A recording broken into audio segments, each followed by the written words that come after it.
یس باس، کچھ کچھ معلوم ہے، راجر نے کہا، اور اس کے ساتھ ہی اس نے جو کچھ کار میں ٹمی اور مارٹن کو بتایا تھا وہ دوہرا دیا۔ ہاں، شرافت رضا کو تو ہم نے ہلاک کرا دیا، لیکن شاہی میڈیکل سٹور کے سلیم اسلم کو اغوا کر لیا گیا اور پھر اس کی لاش بھی نہ مل سکی۔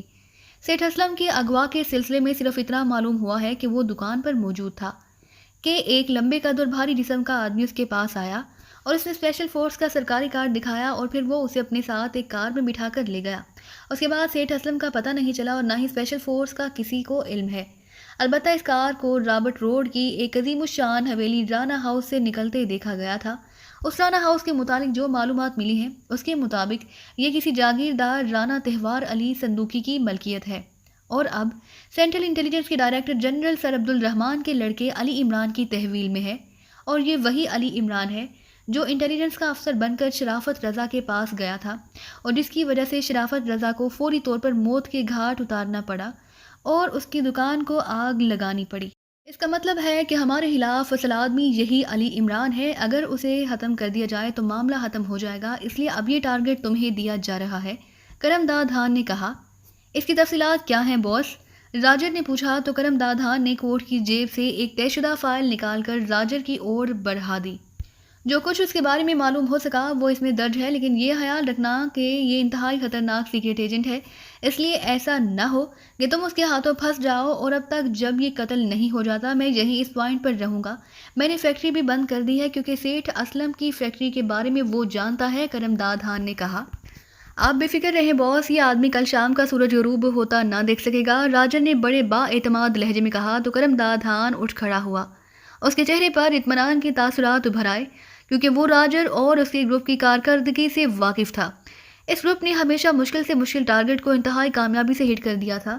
پہلے یہ گروپ جنرل کام کرتا تھا، لیکن ان کی کارکردگی دیکھتے ہوئے کرم دادھان نے اسے اپنے ساتھ مستقل اٹیچ کر لیا اور انہیں کام ہونے یا نہ ہونے کے باوجود انتہائی بھاری معاوضے مستقل طور پر ملتے رہتے تھے، لیکن کرم دادھان ان کے ذمے وہ ٹارگٹ لگاتا تھا جس کے بارے میں اس کا خیال ہو کہ کوئی اور اسے ہٹ نہ کر سکے گا۔ کرم دادھان کے اٹھتے ہی راجر اور مارٹن اور ٹمی تینوں اٹھ کھڑے ہوئے۔ مجھے جلد از جلد یہ رپورٹ ملنی چاہیے، اس شخص کی وجہ سے کاروبار کا بے حد نقصان ہو رہا ہے، کرم دادھان نے کہا۔ آپ بے فکر رہیں باس، کام ہو جائے گا اور آپ کی توقع سے بھی زیادہ جلد ہو جائے گا، راجر نے کہا تو کرم دادھان نے اس بات میں سر ہلا دیا اور پھر وہ مڑ کر اس دروازے کی طرف بڑھ گیا جدھر سے وہ آیا تھا۔ اس کے جانے کے بعد یہ تینوں بھی واپس چل پڑے اور تھوڑی دیر بعد ان کی کار تیزی سے سائیڈ روڈ سے ہوتے ہوئی مین روڈ کی طرف بڑھی چلی جا رہی تھی۔ تھوڑی دیر بعد کار مین روڈ پر پہنچ کر شہر کی طرف بڑھنے لگی۔ ڈرائیونگ سیٹ پر ٹمی تھا جبکہ مارٹن سائیڈ سیٹ پر بیٹھا ہوا تھا اور راجر پہلے کی طرح عقبی سیٹ پر بیٹھا فائل کھولے اسے پڑھنے میں مصروف تھا۔ اب کیا پلان ہے؟ ٹمی نے راجر سے مخاطب ہو کر کہا۔ پوائنٹ پر جا کر بات کریں گے، راجر نے کہا اور ٹمی نے اس بات میں سر ہلا دیا۔ کار شہر میں داخل ہو کر ایک رہائشی کالونی کی طرف بڑھتی چلی گئی اور پھر ایک شاندار کوٹھی کے گیٹ پر جا کر رک گئی۔ ٹمی نے مخصوص انداز میں ہارن بجایا تو پھاٹک کھلتا چلا گیا اور ٹمی کار اندر لے گئی۔ پورچ میں کار رک کر ٹمی نیچے اتری تو مارٹن اور راجر بھی نیچے اترائے اور چند لمحوں بعد وہ ایک تہھانے میں پہنچ گئے۔ یہ تہھانہ نہ صرف ساؤنڈ پروف تھا بلکہ اس میں ایسے انتظامات کیے گئے تھے کہ اندر ہونے والی بات چیت کسی طرح بھی باہر نہ سنی جا سکتی تھی۔ اس تہھانے کو وہ منصوبہ سازی کے لیے استعمال کرتے تھے تاکہ ان کے منصوبوں کی ہوا تک کسی کو نہ لگ سکے۔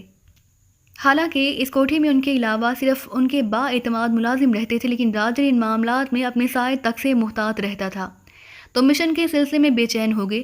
اس فائل کے مطابق یہ آدمی علی عمران کنگ روڈ کے فلیٹ نمبر 200 میں اپنے ایک باورچی سلیمان کے ساتھ رہتا ہے۔ مسخرہ سا نوجوان ہے، بظاہر احمقانہ حرکتیں کرتا ہے اور احمقانہ گفتگو کرتا ہے، لیکن دراصل انتہائی خطرناک حد تک ذہین اور تیز سیکرٹ ایجنٹ ہے۔ پاکستان سیکرٹ سروس کے لیے بھی بطور فری لانسر کام کرتا ہے۔ سینٹرل انٹیلیجنس بیورو کے ڈائریکٹر جنرل سر عبد الرحمان کا اکلوتا لڑکا ہے اور اس نے کسی غیر ملکی یونیورسٹی سے سائنس میں بڑی بڑی ڈگریاں لی ہوئی ہیں، لیکن وہ کوئی کام کاج نہیں کرتا، اس لیے اس کے والد نے اسے اپنے گھر سے نکالا ہوا ہے۔ سینٹرل انٹیلیجنس بیورو کے سپرنٹینڈنٹ فیاض کا گہرا دوست ہے اور رانا ہاؤس جو رابرٹ روڈ پر ایک عظیم الشان عمارت ہے اس کی تحویل میں ہے، لیکن وہ کبھی کبھی وہاں جاتا ہے اور بس۔ اب تم بتاؤ کہ اسے ہٹ کرنے کے لیے کیا پلان بنایا جائے، راجر نے تفصیل بیان کرتے ہوئے پوچھا۔ اس کے فلیٹ کو بموں سے اڑا دیا جائے، ٹمی نے بڑے معصوم سے لہجے میں کہا۔ نہیں، اس طرح اس کے بچ نکلنے کے امکانات بہرحال رہ جائیں گے۔ کوئی فول پروف پلان ہونا چاہیے اور وہ بھی فوری نوعیت کا. میں اسے کسی طرح بھی ڈھیل نہیں دینا چاہتا. راجن نے کہا. راجر ایک بات کہوں؟ اچانک خاموش بیٹھے مارٹن نے پہلی بار بولتے ہوئے کہا. ہاں کہو. راجر نے چونک کر کہا. ہم علیحدہ اپنے طور پر اس کو ہٹ کرنے کا کام کرتے ہیں. اگر یہ ایک سے بچ جائے گا تو دوسرا اسے ختم کر دے گا. مارٹن نے کہا. نہیں، اس طرح بہت وقت ضائع ہو سکتا ہے. ہم تینوں نے اکٹھے کام کرنا ہے اور میں نے جو پلان بنایا ہے وہ بالکل سیدھا سادہ ہے. ہم تینوں اس کے فلیٹ پر کسی رفاہی ادارے کے لیے چندہ مانگنے جائیں گے. پھر جیسے ہی یہ عمران سامنے آ کر کنفرم ہوگا ہم تینوں ہی بیک وقت بجلی کی سی تیزی سے اس کے سینے میں گولیاں اتار دیں گے. اگر اس کا باورچی بھی ہوا تو اس کو بھی، اور نہ ہوا تو اس اکیلے کو سائلنسر لگا ہوا اسلحہ استعمال ہوگا اور ٹارگٹ ہٹ ہوتے ہی ہم خاموشی سے واپس آ جائیں گے. راجر نے کہا. Good show. واقعی یہ انتہائی سادہ اور قابل عمل پلان ہے. اچانک ہونے والی فائرنگ سے وہ اپنے آپ کو کسی طرح بھی بچا نہ سکے گا. ٹمی اور مارٹن نے کہا. اوکے پھر اٹھو چلیں. راجر نے کہا اور کرسی سے اٹھ کھڑا ہوا اور اس کے ساتھ ہی ٹمی اور مارٹن بھی کھڑے ہو گئے. میک اپ نہ کر لیں راجر. ٹمی نے کہا. اس کی ضرورت نہیں، ہم نے وہاں کسی کو تو زندہ چھوڑنا نہیں. راجر نے کہا اور دونوں نے اس بات میں سر ہلا دیے. کار تیزی سے دوڑتی ہوئی ارباب روڈ کی طرف بڑی چلی جا رہی تھی جس پر بے شمار کمرشل پلازے تھے اور ان پلازوں میں بڑی بڑی کمپنیوں کے دفاتر تھے. اس لیے ارباب روڈ کو عرف عام میں بزنس روڈ بھی کہا جاتا تھا. کار کی ڈرائیونگ سیٹ پر صدیقی تھا جبکہ سائیڈ سیٹ پر چوہان اور رکبی سیٹ پر نعمانی اور ہاورڈ بیٹھے ہوئے تھے. وہ ارباب روڈ پر واقع نیشنل کمرشل پلازا جا رہے تھے جہاں انٹرنیشنل ڈرگ ایجنسی کے آفس تھے. انٹرنیشنل ڈرگ ایجنسی غیر ممالک سے ادویات امپورٹ کرنے کی سب سے بڑی ایجنسی تھی اور اس انٹرنیشنل ڈرگ ایجنسی کا مالک اور چیئرمین کرم دادھان نامی ایک آدمی تھا.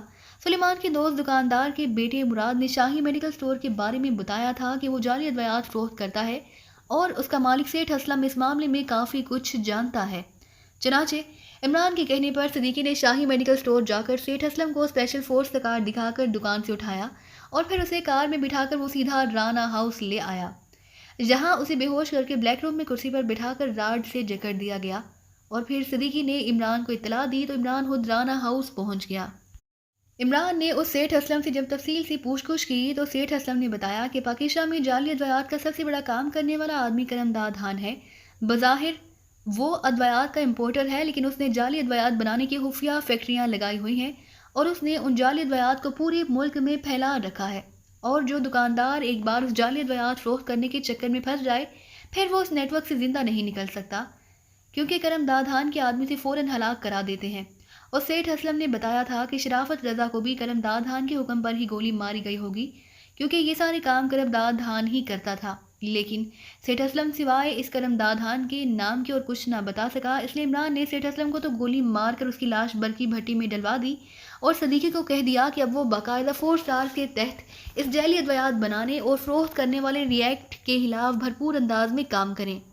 چنانچہ صدیقی نے 4 سٹارز کی میٹنگ کال کی اور اس وقت وہ کرم دادھان کے پاس جا رہے تھے. انہوں نے فیصلہ کیا کہ اس کرم دادھان کو اغوا کر کے 4 سٹارز کے ہیڈ کوارٹر لے آئیں گے اور پھر اس سے پورا نیٹ ورک معلوم کر کے حکومتی سطح پر اس کے خلاف کام کریں گے. تھوڑی دیر بعد کار نیشنل کمرشل پلازا کی 4 منزلہ عمارت کی پارکنگ کی طرف مڑ گئی. پارکنگ میں بے شمار رنگ برنگی کاریں موجود تھیں اور پلازا میں بے شمار کاروباری لوگ آ جا رہے تھے. انٹرنیشنل ڈرگ ایجنسی کے دفاتر دوسری منزل پر تھے اور پوری دوسری منزل میں اسی ایجنسی کے دفاتر تھے.